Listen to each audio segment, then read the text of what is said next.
भाजपा प्रदेश कार्यालय में एनडीए की बैठक हुई। बैठक में मुख्य रूप से भारतीय जनता पार्टी के झारखंड प्रभारी लक्ष्मीकांत वाजपेयी ने लोकसभा चुनाव को लेकर नेताओं को मार्गदर्शन करते हुए झारखंड के सभी 14 सीटों पर जीत दर्ज करने का फॉर्मूला बताया। झारखंड भाजपा प्रदेश अध्यक्ष बाबूलाल मरांडी की अध्यक्षता में बैठक में एनडीए के प्रमुख घटक दल आजसू पार्टी के प्रमुख सुदेश कुमार महतो और भारतीय जनता पार्टी के वरिष्ठ नेताओं के साथ 14 लोकसभा सीट से सांसद प्रत्याशियों सहित भाजपा एवं आजसू के सभी विधायक ने हिस्सा लिया। वहीं प्रदेश अध्यक्ष बाबूलाल मरांडी ने कहा कि झारखंड के सभी 14 लोकसभा सीटों पर जीत सुनिश्चित करने के लिए राजधानी में एनडीए की आज पहली बैठक हुई। तो आइए सुनते हैं इस पर उन्होंने आगे क्या कहा। मिला लेंगे भाई, मैंने क्या कहा, अभी तो मिला लिया है। अभी तो प्रदेश स्तर पर हम सब लोग यहाँ बैठे हैं और फिर लोकसभा स्तर पर, विधानसभा स्तर पर, जिला स्तर पर, जहाँ तक हमारी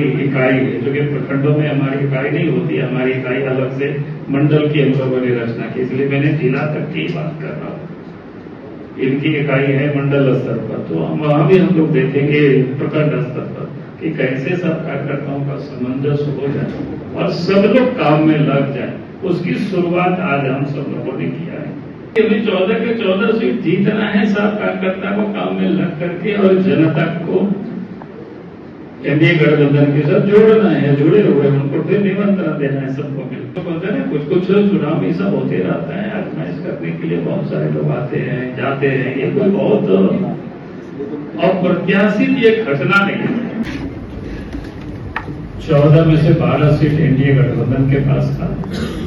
इस बार हम सब लोगों के प्रयास है कि 14 में से 14 सीट एनडीए गठबंधन को मिले। उसके लिए हम लोग यहाँ से लेकर के वहां तक समन्वय को स्थापित करें और देश के प्रधानमंत्री नरेंद्र मोदी जी का जो आह्वान है, जो गारंटी है कि हमें चुनाव हम भले 2024 में लड़ रहे हैं 5 वर्षों के लिए, लेकिन पूरा रोड मैप 2047 तक यानी 2047 का भारत कैसे होगा उसका रोड मैप बना रहे थे। और इसलिए आप सब लोगों ने देश के प्रधानमंत्री का कल भी आप सबने सुना था, जब रिजर्व बैंक के को मुंबई में संबोधित कर रहे थे, तो उन्होंने साफ कहा कि सरकार बनते ही सरकार ने तो अगला 100 दिन का कार्यक्रम को तय कर रहे थे, तो आप सब लोग भी तय करें और दूसरे दिन से ही काम। उन्होंने कौन शब्द का प्रयोग किया, लेकिन हम लोग जो यहाँ प्रयोग करते हैं धुआंधार काम, जो आपको 2024 से वो दिखाई पड़ेगा देश की धरती। वहीं भाजपा झारखंड प्रभारी लक्ष्मीकांत वाजपेयी ने कहा कि भ्रष्टाचारियों को बचाने और भ्रष्टाचारियों को सजा दिलाने वालों के बीच का चुनाव, और उन्होंने ये कहा कि हर हालत में हम भ्रष्टाचारियों को सजा दिलाते रहेंगे, किसी कीमत पर उनको बख्शेंगे नहीं, और उनके द्वारा जो जनता का धन लूटा गया उसे वापस लाकर उसी व्यक्ति तक पहुंचाने का काम करेंगे, जनता तक वापस करेंगे। इस पर ये चुनाव है। छोटे छोटे मुद्दे, क्षेत्रीय मुद्दे तो बाद में निपटते रहेंगे, राष्ट्रीय मुद्दों पर चुनाव है। लोकसभा का चुनाव के साथ है स्वदेशी चुनाव, जब विधानसभा का चुनाव आएगा तो विधानसभा की बात कर लेंगे। आज की तारीख में हर हालत में विकसित भारत, आत्मनिर्भर भारत, भ्रष्टाचार मुक्त भारत बनाने के लिए ये लोकसभा का चुनाव है। और ये चुनाव में जब 400 पार, अब की बार फिर मोदी सरकार, तो पूरा एनडीए इस पर संकल्पित है और हम 400 पार करेंगे और उसमें 14 सीट झारखंड से एनडीए की जाएंगी जीतकर।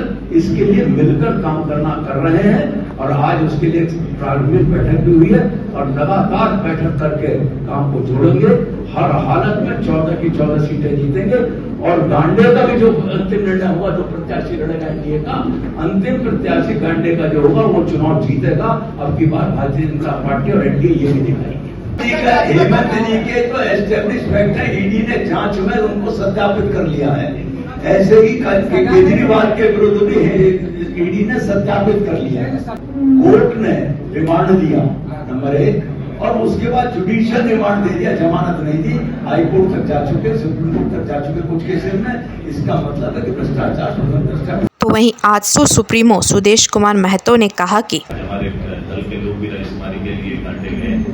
कांग्रेस से बातें आएंगी, वहां से जो बातें सुझाव जो किया है एनडीए के पटल पर रखेंगे, उसका समाधान करेंगे। ये चुनाव लोकसभा का है और पूरा ध्यान उसी को ध्यान में रखते हुए हम सभी लोग काम कर रहे हैं। रीजनली मुद्दे जो राज्य में हमेशा कहा कि रीजनली चेहरा हमारे जो प्रत्याशी होंगे वो रीजनल चेहरा होंगे देश के पटल पर, और हमारी तैयारी रहती है कि एक समन्वय है राज्य सरकार और भारत सरकार के बीच में एक बेहतर समन्वय बनाने के लिए रीजनल मुद्दों को बेहतर रूप से उसका हल निकले, इसकी पहल और उसका नेतृत्व हमारी पार्टी करेगी। निश्चित रूप से जब पुराने संकल्प पर जाएंगे तो कोशिश सरकार की ये होती है कि जितने संकल्प लिए गए उस संकल्प को अधिकतर पूरा किया जाता है और उसकी कोशिश की जा रही है। इसमें आप पाएंगे कि भारतीय जनता पार्टी एनडीए के द्वारा जो भारत सरकार ने जितने संकल्प लिए थे उस संकल्प पर अधिकतम काम हुए हैं या फिर उसका रोड मैप तैयार है। बाकी संकल्प बाकी दलों के या फिर जो गठबंधन सामने है उनका किसी स्टेट बाकी, उनका तो नेशनली कोई बॉन्डिंग है ही नहीं, नेशनली कोई उनका बॉन्डिंग है ही नहीं। जब उनका नेशनली बॉन्डिंग नहीं है तो सभी लोग सेपरेट है, अपना अलग अलग स्टेट से आते हैं और अपने अलग अलग स्टेट के अलग अलग बातें उनकी है, वो कभी भी तो नेशनली बॉन्डिंग नहीं। हम तो नेशनली बॉन्डिंग है कई चीजों पर, और मैंने कहा ये मेरा दायित्व बनता है इस प्रदेश के अंदर और इसके ज्वलंत विषय जो देश स्तर पर या देश के पटल पर जिनका हल होना है हम उसका नेतृत्व करेंगे और आदरणीय मोदी जी के साथ बैठ के उसका हल निकालने का काम करेंगे। नहीं, रविंदर भाई ने उस दिन भी कहा था, मैं उस दिन भी कहा था कि रविंदर भाई परिवार के सदस्य हैं और ये बातें जो अन्याय ऐसे ही अन्याय रूप से उठाई जाती है कि कौन कहां जा रहा है। मैंने कहा कभी भी किसी भी प्रत्याशी या किसी का नेता का विचार पार्टी के विचार से ऊंचा नहीं हो सकता है। अगर पार्टी के विचार से ऊंचा कोई देख रहे हैं तो फिर पार्टी की धाराओं और पार्टी के विचार में वो बंधा हुआ व्यक्ति नहीं माना जाता है। रविंदर भाई मेरे परिवार के, मेरी कोशिश अंतिम समय तक रहेगी वो परिवार का हिस्सा रहे।